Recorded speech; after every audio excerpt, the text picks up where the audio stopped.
Jy luister na die Fairies and Folklore podcast deur Ronel. Ek is donker fantasieskrywer Ronel Janse van Vieren, met meer as 'n dekade van rondsniffel in stowwerige volkskindeboeke, om wesens van verbeelding wat my nuuskierigheid aangewakker het na te vors, is ek hier om die volkskunde in 'n neutedop te deel, en hoe ek dit herverbeel het vir my skryfwerk in 'n oorsprong van die vee. Hierdie is die Fairies and Folklore podcast. Hi, ek is jou gasvrou Ronel Janse van Vieren. Noem my sommer net Ronel. In vandag se episode gaan ons voort met ons verkenning van die veeryk. Hierdie episode is geborg deur my Donkerhof Sisters reeks, beskikbaar in e-boek en luisterboek. 3 susters, 3 voorbestemmings, 3 maniere om die wêreld te verwoes. Ga na ronelthemythmaker.com/Donkerhof Sisters om meer te leer.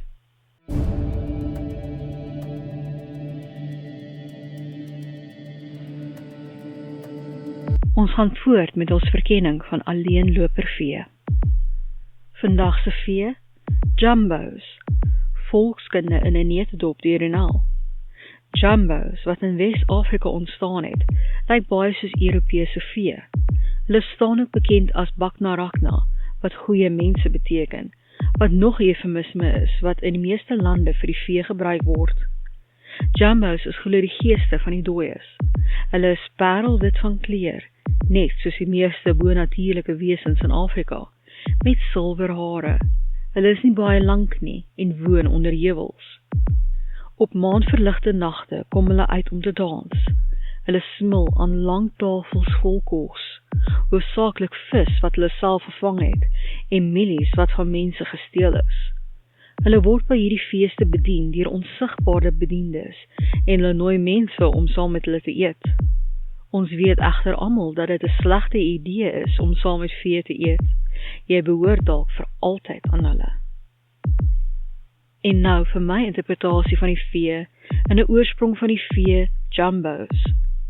Hulle is klein, met doodsbleek vel en silwer hare.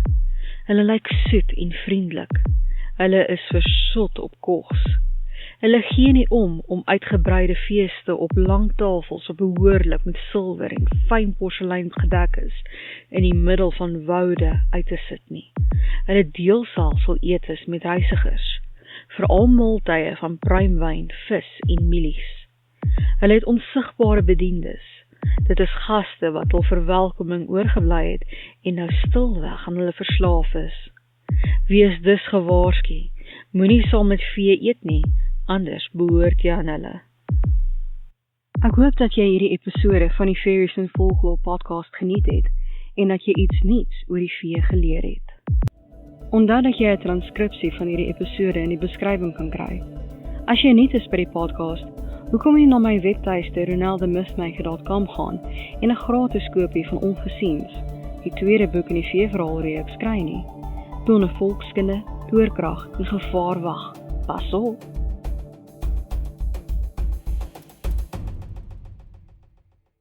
Sluit aan vir boeke en volkskunde.